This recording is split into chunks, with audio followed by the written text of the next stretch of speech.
Tawushan Nature Reserve is by now the biggest nature preserve in Taiwan.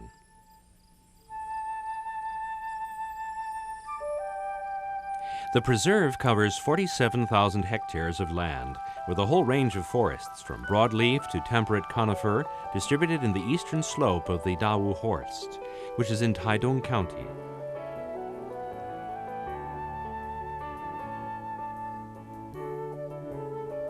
Mount Dawu is situated in the southern part of the Central Mountain Range. It consists of Mount Zhiben, Mount Wutou, Mount North Dawu, Mount South Dawu, and Mount Yiding, which together form a spectacular ridge that reveals a majestic vigor totally independent of human disturbance.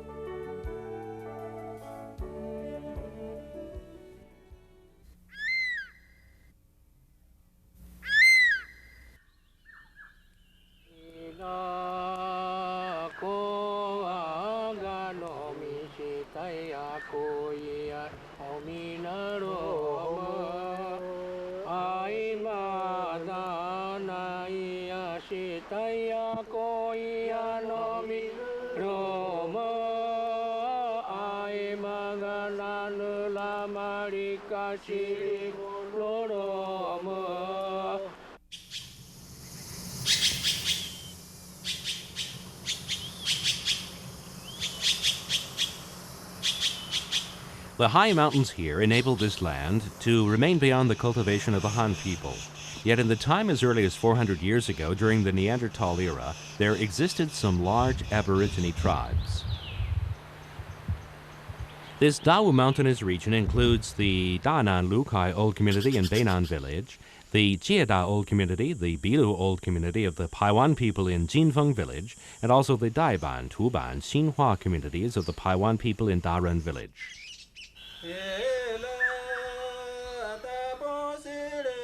When going across the relics of these tribes, we can still see a faint picture of these people's life hundreds of years ago.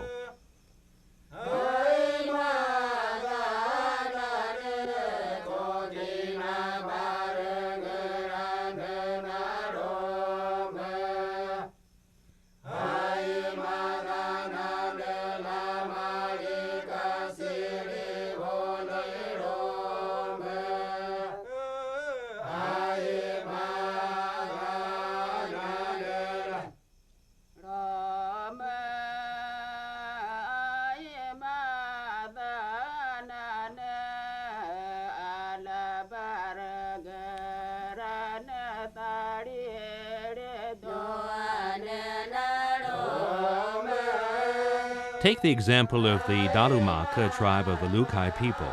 They once built the Danan community, which consists approximately 800 people in the Kapa Liwa mountainous range that is in an altitude of 550 meters. During the Japanese occupation era, they moved to the south bank of the Danan River, and later in the 1950s joined the Dongxin village of the Beinan village. Today, this vast natural forest is under the jurisdiction of the government. Yet in the buffer zone around the area and the restricted mountain area, there still live the Aborigine inhabitants.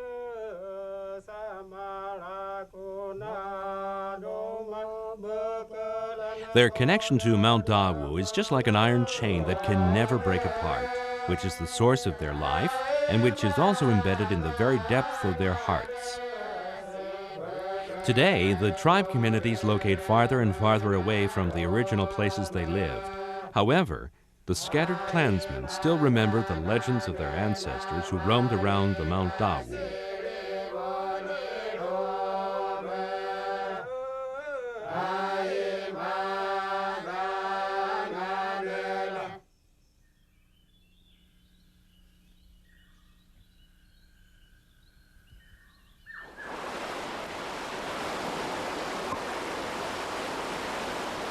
The two tribes, Lu people and Kai people, being merged in the natural beauty of the mountains and rivers here and nurtured by nature, have developed all kinds of simple but vivid art forms.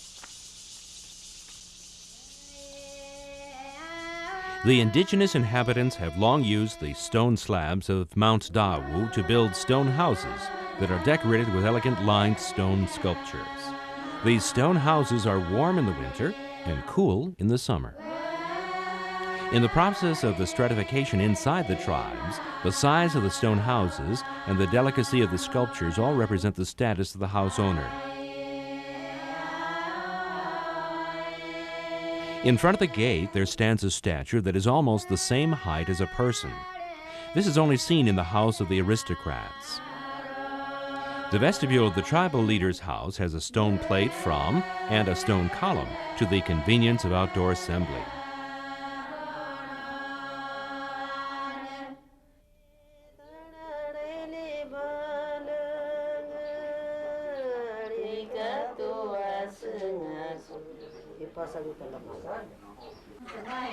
Since ancient times, aesthetic embroidery has adorned their clothes, long a distinctive feature of the race. Today, with the transformation of the society, their exquisite craft has become one of the means of old people to make a living.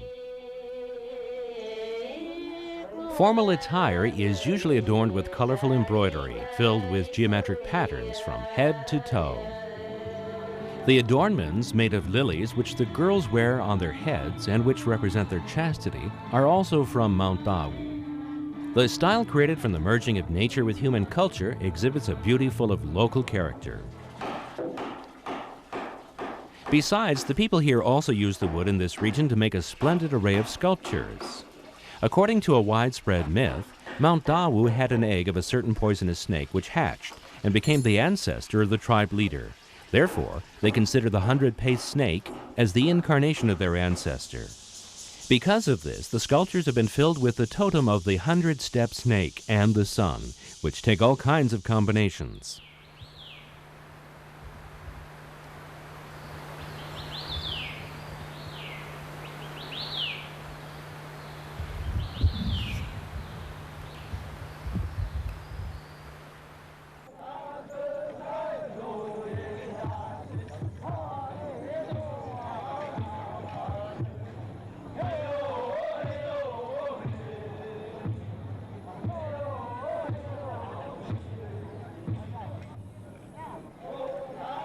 In addition to the art, the two tribes that live next to Mount Dawu, the Paiwan and Rukai, in order to adapt to the difficulties of living in this mountainous area, have also developed a hierarchy based on age. Young men who are from 15 to 21 must be trained in a chamber of the community in order to become qualified hunters. On the west side of Mount Dawu, the Wutai village holds the Millet Harvest Festival and a ceremony marking manhood. We can still witness the tradition of hunting and this hierarchy in both ceremonies.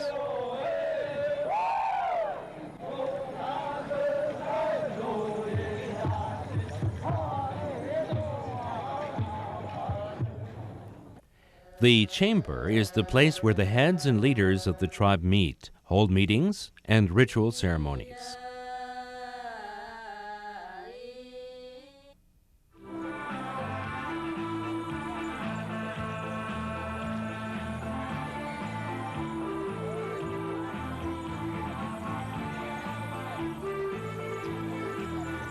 The traditional rite, which is not only an important way for the clansmen to get together, also reveals the fact that there is a profound relationship between the indigenous inhabitants and the land.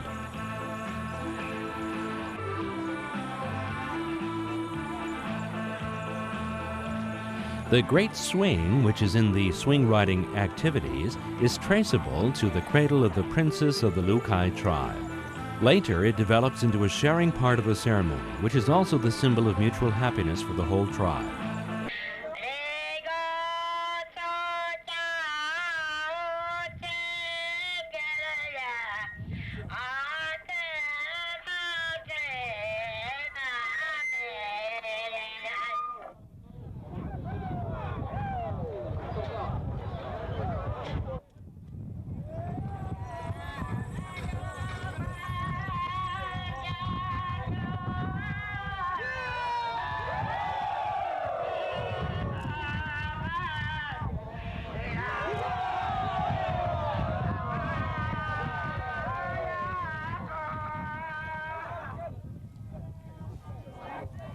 During the half-month of activities from start to finish of the ceremony, the thorny ball, a symbol of fighting, is the climax of the whole ceremony and a metaphor for the people's longing for blessing.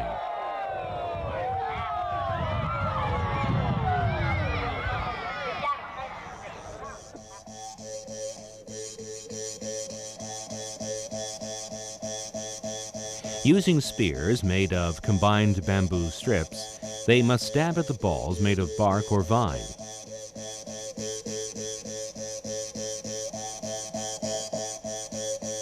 Each ball represents different things, such as health, millet seed, etc. If you catch the ball, it means you also catch the blessing it represents.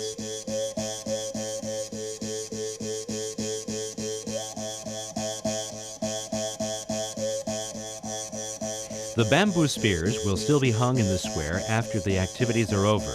The first ceremony, which is full of banquets, will only end once the spirits are seen off to the south. The closing ceremony is very simple.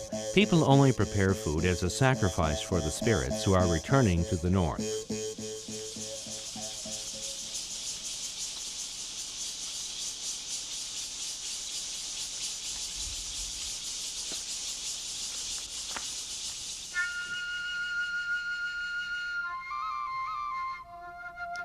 In the hometown of the ancestral spirits, life and nature can never be separated. As for the Paiwan and Rukai people, Mount Dawu is their eternal home and the source of life. Since ancient times, the indigenous inhabitants have been able to lead a simple life with the plants and animals the mountain provides.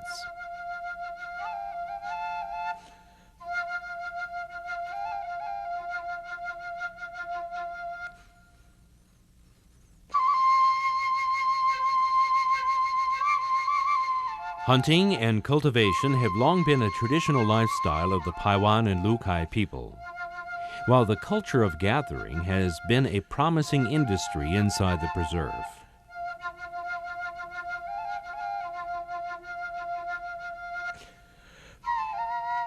The relation between the indigenous inhabitants and the mountain will continue by organizing sightseeing tours to taste the natural cuisine.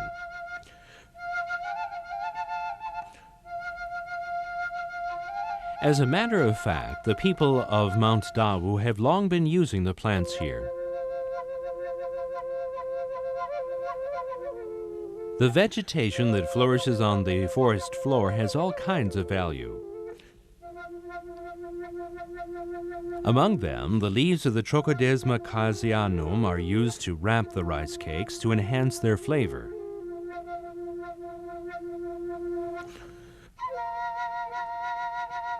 This is the Avai rice cake, and it is a special delicacy of the Rukai people.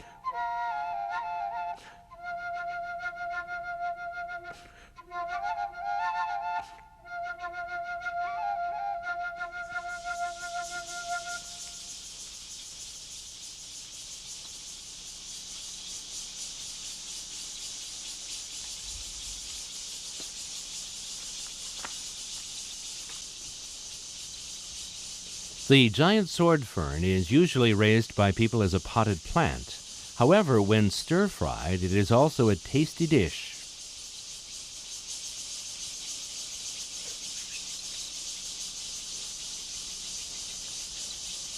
The liana of the forest have also been used fully by the local people. The yellow rattan palm covered with thorns that enwraps a vine pith is widely seen in the forest.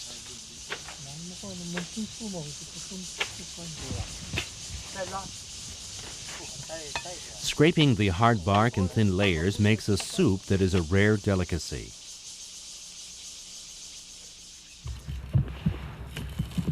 Those parts that are coarser, when cut into thin layers, can be used to weave all kinds of vessels.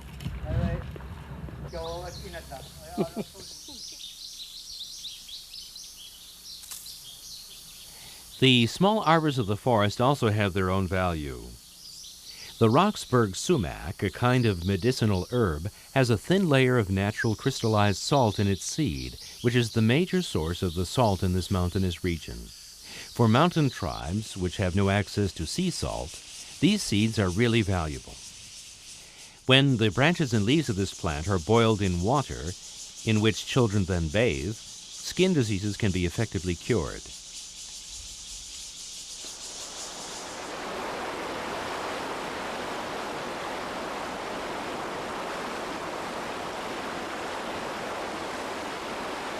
In addition to gathering, the topography of Mount Dawu, which is rich in streams, valleys, and rainfall, also provides the local people with abundant fish.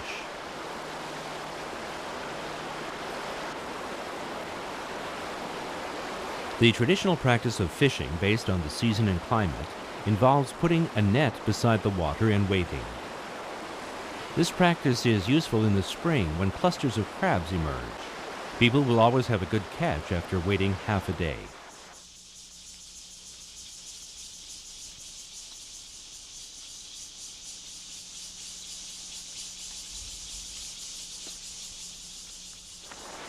The common duris is usually collected from the mountain region. This vine, when crushed and rubbed, will produce a white juice that stuns the fish when the juice is poured into the water.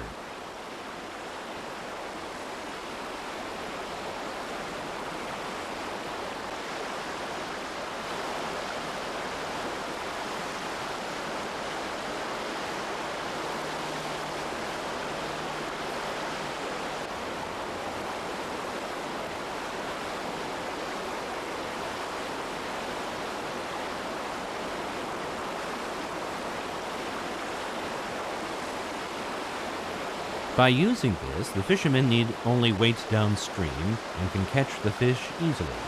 However, this means of catching fish has been banned inside the preserve.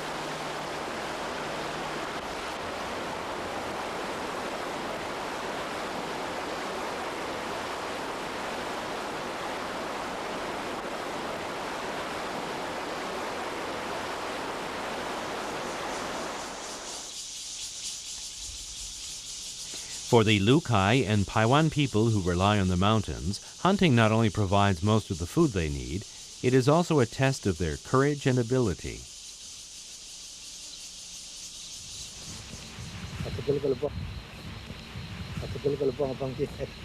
Traditionally, hunting involves many kinds of ceremonies, and the right to use the hunting ground is inherited from generation to generation. In the past, people held ceremonies to beckon animal spirits before they went out to hunt.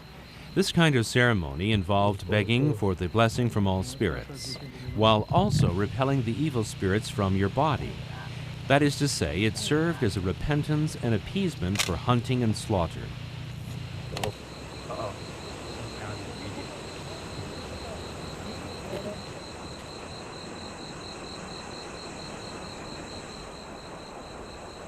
Today, only a few old people in these tribes know how to set a trap. Everything that is needed for setting the trap is taken from local materials. People will obey the rules of not hunting for cubs or breeding females. This also displays the respect that the local inhabitants have for this land.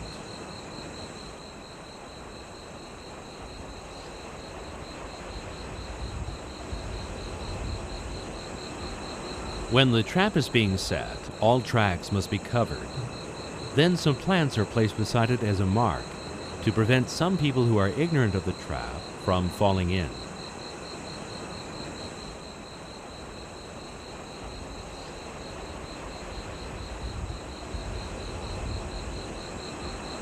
Today, most Aborigines use traps and steel traps to hunt. Hunting is only legal during the festival period. As a result, the downfall of hunting seems inescapable.